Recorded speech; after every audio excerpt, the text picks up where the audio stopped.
Well, if I was to think back to my childhood of a young whippersnapper, and many others probably, they would think of the N64 as one of the greatest moments of their lives, possibly getting it for Christmas or otherwise.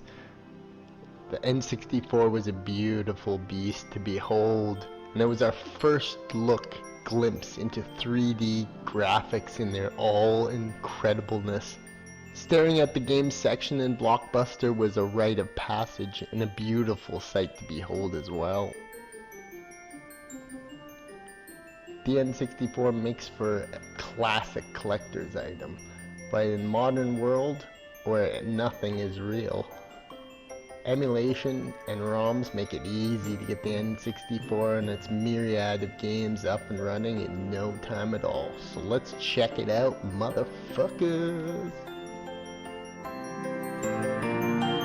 Well, before you go dusting off your old N64 and gross controller full of Doritos and teenage angst, let's all just accept for a second that your old games probably don't look very as good as they once did, and they leave you yearning for something more.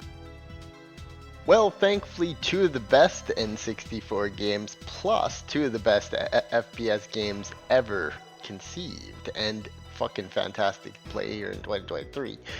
Basically, you have to get these two ways. Number one, pop down over to the Steam to give old Gabe Newell a few bucks and get the Turok remake for Steam.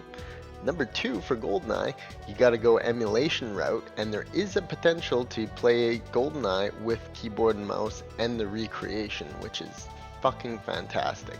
And to me, the definite version of Goldeneye to play in the modern era, and pretty much the only version there is.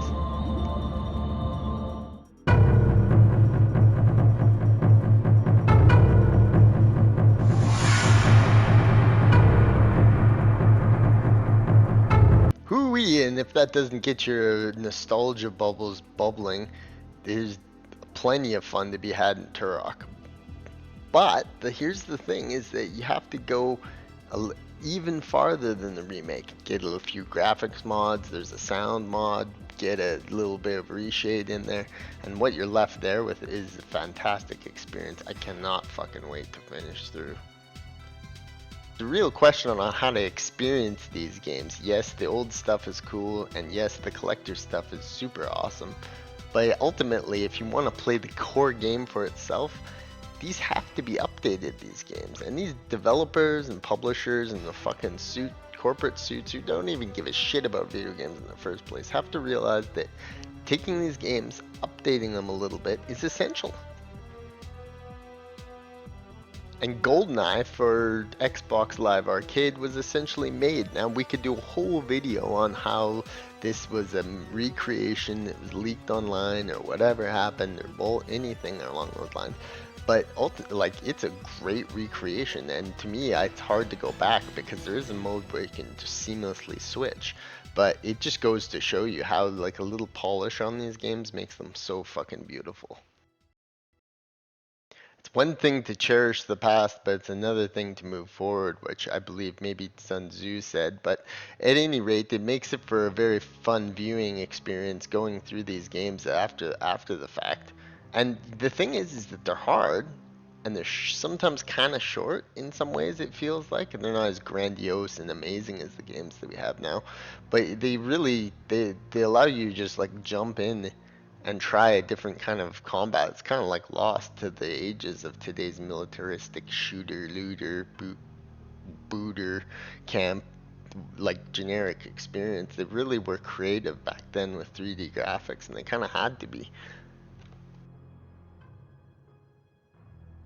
The level ingenuity and quirks and gimmicks of Turok is just legendary, and it's very, very cool how they made this almost semi-open world with the tools and resources they had back then.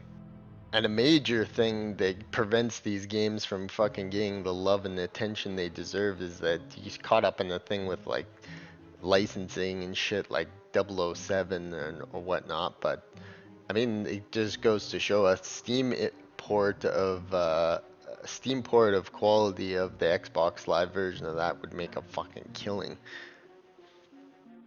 It would just literally blow the Steam charts off the fucking stretch. But I mean, many people, it's free to get. Yeah, you can just get it as easily and play it today.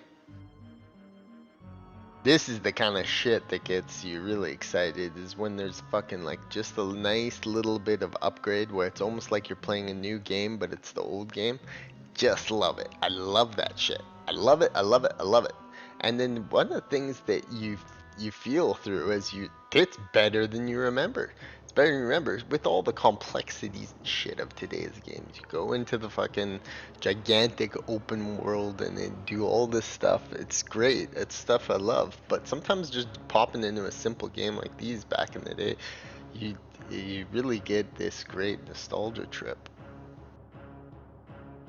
Remember on the N64, the first time you loaded up the dam for the first time after going to the store to rent an N64 and going through a questionably dangerous neighborhood and then getting home, going downstairs with a freshly gotten Slurpee and loading it up? Well, this is the same, this is the memories all over again of this, and it's super, super awesome to see. And for this Goldeneye remake, the loading up the dam is fantastic. I don't know if maybe potentially this is what they worked on the most.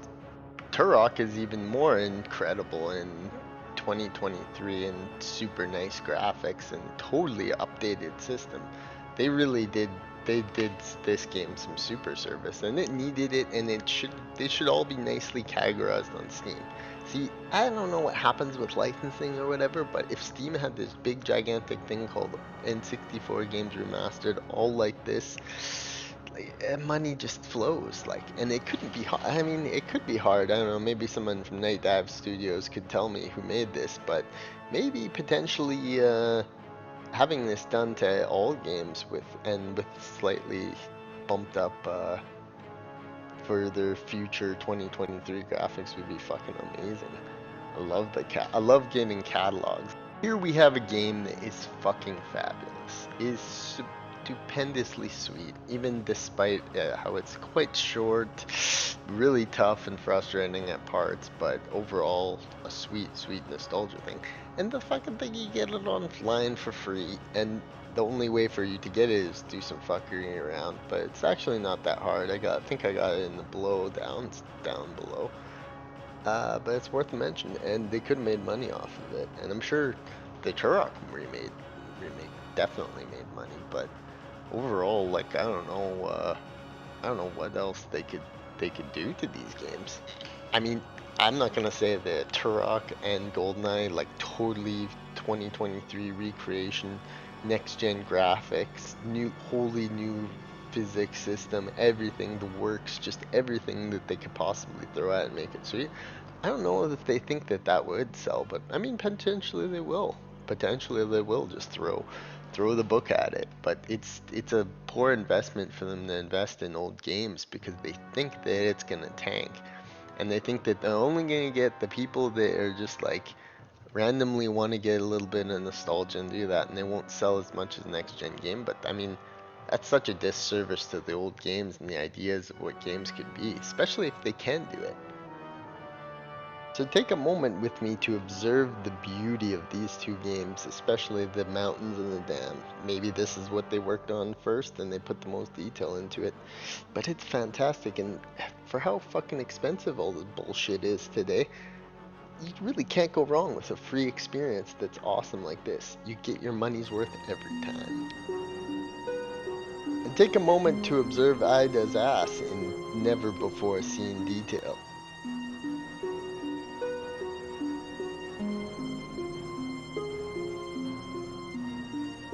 So for now, some of the best N64 games and most incredible FPSs are locked behind a simple Steam purchase and a little bit of internet scouring. A little bit uh, curious on whether or not they'll revive these beauties, but for now we'll just have to ask Nintendo and see. Maybe they will remake them, maybe they won't.